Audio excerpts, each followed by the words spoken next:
Alright, what is going on, guys? So we're back with another Alliance War video, and today, who's that on my team?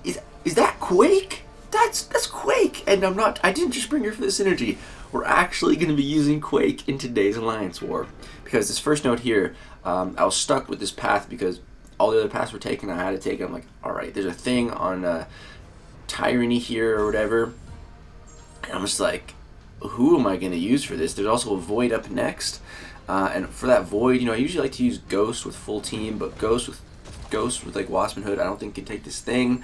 So I was like, what am I gonna do? So I was like, Quake can take this thing. I've seen Hector do it, and then I can just bring Nick for the Void, and I'll bring Captain Marvel because she's awesome. So like, all right, I'm gonna bring Quake, I guess, to Alliance War. Let's all right, we're gonna try. So with Quake, I'm pretty good with if I can parry. If I can parry, I'm pretty good with Quake. If I can't parry, then it's a lot more difficult. But I posted a video showing my Quake gameplay without parrying, and it wasn't bad. Some people complimented me on it, but it was in variant 1, and it just in any quest, I'm fine to try Quake without parrying, right? I don't care if I die; it doesn't matter. But in Alliance War, bro, the stakes are high. If you die, it's like you feel bad. It's you let the team down. You might lose the war. Like, so I don't like trying to do that in an Alliance War matchup. So no. So but just parrying with Quake, I'm liking it. You see right here, we finished the fight with 95%. That went great. That was awesome, man. So I'm strongly considering taking my Quake up to rank 5 now, because this is only rank 4 Quake, and using her in Alliance War, but again, only if I can parry. The problem, though, is with the Siphon node, it kind of messes her up against villains if you have to parry or rely on some kind of block damage. So yeah, maybe I'll start practicing Quake more, but I don't know, man. Just not parrying in Alliance War with Quake, I don't think I'm ready for that. But here we get a Void, and this is a great placement for Void. But with Nick Fury, you can actually purify all non-damaging debuffs, which this node has, and Void debuffs are non-damaging technically. You just have to knock the opponent down, or I think it's either champ is knocked down. I'm not sure. But knocking down the opponent for sure purifies Nick's, so throwing a special or a heavy attack will get rid of those debuffs. And we still have the real Nick Fury, so if we die here, our health's gonna shoot back up to 100, and we'll hit much harder with the Fury buff. So it's all good either way. But I'm trying to save my Nick Fury, his second life for like when I need it, because it is. I love Nick Fury in Alliance War, man. Just oh, you died. Well, you have another life. You messed up. You're good. You get another chance. I love that. So first 2 fights, man, we absolutely killed it. First section is all clear. Now we move on to the mini bosses. There's 2 Iron Man Infinity Wars. This is a very common placement, but these guys are rocking the Siphon defender tactics. So I don't think using 2 Iron Mans here is the best idea with Siphon, because watch here, Captain Marvel. This is a great binary builder for her.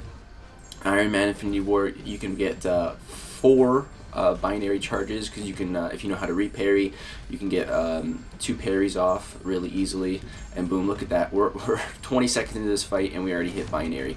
So yeah, this is a perfect fight for my Captain Marvel to really build her up, and without the Bulwark defender tactics, we can place armor breaks on the opponent. And actually, when Iron Man's when you bait out his heavy attack with Captain Marvel, if you punish a heavy attack with a heavy attack, you intercept them with it, you stun the opponent. So you can bait a heavy, use a heavy, stun him, and then get off at least 1 more heavy, sometimes even 2 if he's against the wall. So it's just really easy to keep your binary ignition up. So right here, watch, we parry, stun, or heavy, stun, heavy again, and heavy again, and boom, we're right back up to 25.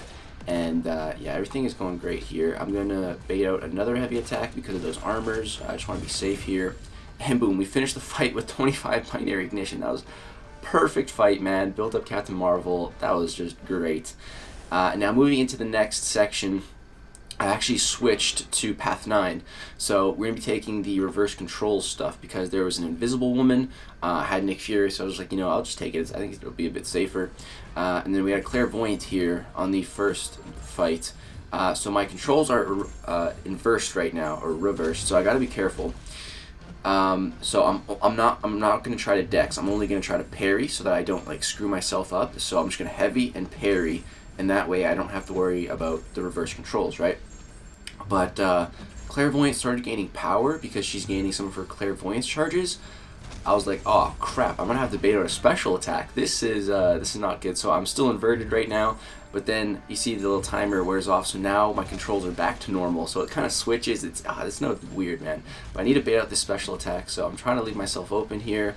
And thank God she throws. Okay, she threw it. Now we can just go back to heavying and get back to the regular Quake style. So luckily those bleed debuffs aren't doing much damage to us, and the debuff, or the buff immunity debuff on us, actually is giving us some willpower healing, so that was nice. I'm going to give her another bar of power, and I'm just going to bait this out. But she's at 19 clairvoyance charges, so now she's at 20, so now she won't gain any more power. So now I know I can just heavy the rest of this fight, and we'll be good. And my controls are back to normal, so I don't really have to worry. This was a bit of a sketchy fight, but it all turned out good. And we finished with still a good amount of health, and it's all good. So yeah, I was pretty happy with that Quake fight. A little bit sketchy. Didn't really know Clairvoyant was going to start gaining power. Didn't really think about it. But yeah, now we move to the next fight here. So this fight is completely reverse controls for the whole time. And it's an invisible woman. So we're going to be bringing in the boy Nick Fury. And I believe I just took suicides off for this war. Yeah, I did. So I don't have suicides on at all. Mainly for Nick Fury, because Quake is good with suicides, and Captain Marvel is really good with suicides. But Nick Fury, you don't really want them with him. So right here I make a little mistake and eat an L1, but that's okay. Because again, if we have a safety net of the real Nick Fury, if we die, the real Nick Fury comes out to play. So, but as you can see, we're just shredding her with these bleeds, man. She is going down quick. That L2 hit pretty hard. You're gonna apply a light bleed here, and that's doing some good work. I also don't think I have deep wounds on right now, but that's okay. We bait out the L2 here in reverse controls, and we dex the first part, just block the second hit. I didn't want to risk it. One more L1, and she's dead. And we still have the real Nick Fury to fall back on. So that fight went pretty good. I was pretty happy with that. Everything's going really good in this war so far. And then, so this is, once we get unlinked here, there's a Darkhawk. And I'm going to boost up a bit because there's also a M.O.D.O.K mini-boss that I'm supposed to take. And it's going to be a pretty difficult fight, especially with Siphon. But for now, we have kinetic transference, some special delivery on this Darkhawk. So this is kind of an annoying fight. But, you know, with Captain Marvel, there's no bulwark again, so we're just going to be hitting really hard. Boom, you can see this is my rank 5 Captain Marvel putting in work, man. I cannot wait to awaken the 6-star so that the 6-star can take her place on the team. Dude, that was like a 10-second fight. Just obliterated him. Like, and that's just the 5-star. Oh, man. Once I awaken that 6-star, oh my god, bro. She's going to be coming to Alliance War with me. So moving on to this M.O.D.O.K fight. This is a hard fight, bro. This is Dismay. It's debuff immunity and Siphon, and M.O.D.O.K is a real pain with the Siphon because he's a villain. So I actually put on suicides at this point. I don't know why I did that. This war was from a little while ago. I don't know. I didn't think I was going to be taking any mini bosses, and then Hector kind of told me, he's like, "Yo, we take M.O.D.O.K." Like, oh, okay. But with this Nick Fury, so when I die, I'm going to purify those debuffs, the poison debuffs, so that's nice. So I'm trying to just do as much as I can before I die, and then once I do die, I'll trigger the real Nick Fury, and then I want to get unblockable. If I can get unblockable, then I should be good. So that's the plan. I'm going to have to use about 2 L1s, and then I'll be unblockable, and then I won't have to worry about his auto block. It will be good, man. As long as we just bait the L1s and everything, we should be fine. So that's the plan. Keep on baiting these L1s, and everything's going pretty good so far. I'm just doing some damage to the block. M.O.D.O.K's block efficiency is actually really bad, so yeah, here I'm going to throw the L1. He's going to block it, but that's fine. I just need to get off one more L1, and then we'll be unblockable. So I was debating if I should like take some hits here or not, but I opted to just not do that. So right here I reach another L1. Perfect. Now we're unblocked. I'm like, okay, yes, this is going great. We got this fight in the bag now, right? It's a super easy fight now that we're unblockable. I pretty much just have to bait all the L1s. But I get a little greedy right here. So I 2-hit combo, and then I go for an intercept, and he just walks up and light attacks me. I was like, no. Ah, man, I was so mad at myself. I had the fight in the bag there. I did it. I set it up perfectly, and then I screwed it up, man. I had it, but I got greedy, went for an intercept I shouldn't have. I was completely unblockable. I should have just been more patient, so that sucks. But we go in here with Captain Marvel to finish it up, because we're going to trigger our binary ignition again, and we're hitting pretty hard. So, yeah, this fight was, I don't know, it's lagging a little bit here. Yeah, my L2 is unblockable, the beam parts of it, so we're going to drop that here, and it's guaranteed to kill him. And yeah, so we died. That sucks. But other than that, this war was pretty good. Good experience bringing Quake, and that was only at rank 4. So yeah, it was strong debuting for a rank 4 champion, I'd say. Yeah, it sucks that we died at that M.O.D.O.K, man. We set it up perfectly, but we did end up winning this war, so that is awesome. I really like this war team. Once we can rank 5 the Quake, bring in the 6-star Captain Marvel.